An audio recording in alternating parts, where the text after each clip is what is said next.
इस औरत को गलती से पता चला कि कूड़ेदान में बहुत सारे रेडीमेड खाने के पैकेट्स थे। उसे याद आया कि कुछ देर पहले ही उसके हस्बैंड ने उसके लिए बड़ी मेहनत से एक शानदार डिनर तैयार किया था। तभी उसके मन में शक हुआ कि उसका हस्बैंड उसे धोखा दे रहा है। शक को कंफर्म करने के लिए वो जल्दी से अपने हस्बैंड के रूम में गई और वहां उसे कूड़ेदान में एक यूज किया हुआ प्रोटेक्शन मिला। औरत अभी अभी 2 महीने के बिजनेस ट्रिप से वापस लौटी थी और ये देखकर उसे साफ समझ आ गया कि उसका हस्बैंड अफेयर में है। थोड़ी इन्वेस्टिगेशन के बाद उसे पता चला कि वो लड़की कोई और नहीं बल्कि नीचे ब्यूटी पार्लर में काम करने वाली ब्यूटिशियन है। उसका हस्बैंड उस ब्यूटिशियन के साथ इसलिए रिलेशन में था क्योंकि वो उसकी फर्स्ट लव थी। जब औरत को सब सच पता चल गया तो उसने बदला लेने की ठान ली। उसने अपनी एक फ्रेंड को, जो खुद भी धोखा खा चुकी थी, अपने प्लान में शामिल किया और उसे 5 करोड़ रुपए दिए क्योंकि उस फ्रेंड की बेटी को किडनी फेलियर था और उसे अर्जेंट ट्रांसप्लांट की जरूरत थी। इतना बड़ा अमाउंट देकर उसकी फ्रेंड ने बिना किसी हिचकिचाहट के मदद करने के लिए हाँ कर दी। अगले दिन औरत अपने हस्बैंड को ब्यूटी पार्लर ले गई और जानबूझकर उस ब्यूटिशियन के सामने कहा कि वो अगले मंगलवार को 1 महीने के लिए यूएस जा रही है। जाते जाते उसने अपने हस्बैंड को 2 करोड़ भी दिए ताकि वो अपने भाई का लोन चुका सके। ये देखकर ब्यूटिशियन की आंखों में लालच चमक उठा, पर उन्हें क्या पता था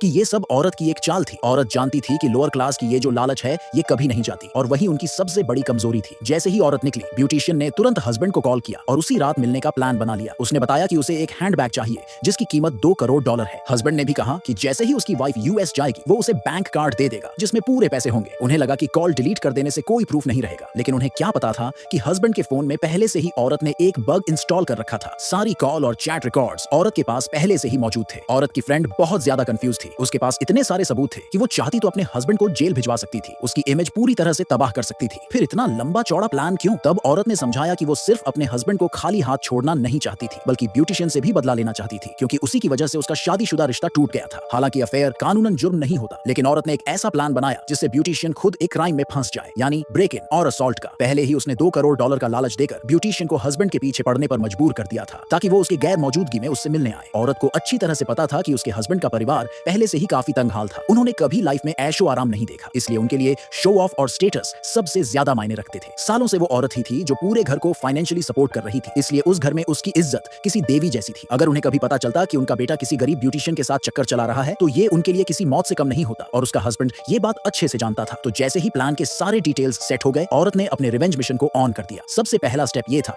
कि ब्यूटिशियन घर के में डोर से अंदर न आ पाए ताकि साफ लगे कि उसने गैर कानूनी तरीके से घर में घुसपैठ की है। जैसे ही औरत एयरपोर्ट के लिए निकली, ब्यूटिशियन अफेयर के लिए हस्बैंड से मिलने पहुंच गई और $2 लाख हासिल करने के लिए वो किसी भी हद तक जाने को तैयार थी। जब उसे पता चला कि उसका पासवर्ड दरवाजा नहीं खोल रहा तो उसने चालाकी दिखाते हुए दीवार कूदकर अंदर जाने का फैसला किया, लेकिन वो नहीं जानती थी कि ये औरत का बिछाया हुआ जाल था। औरत ने पहले ही लॉक बदल दिया था ताकि ब्यूटिशियन दीवार फांदकर एविडेंस छोड़ जाए। जैसे ही औरत को पता चला कि सब कुछ उसके प्लान के हिसाब से चल रहा है, उसने अपना प्लेन टिकट फाड़ दिया और तुरंत घर लौट आई। साथ ही उसने अपने हस्बैंड के मम्मी पापा को कॉल करना भी नहीं भूली।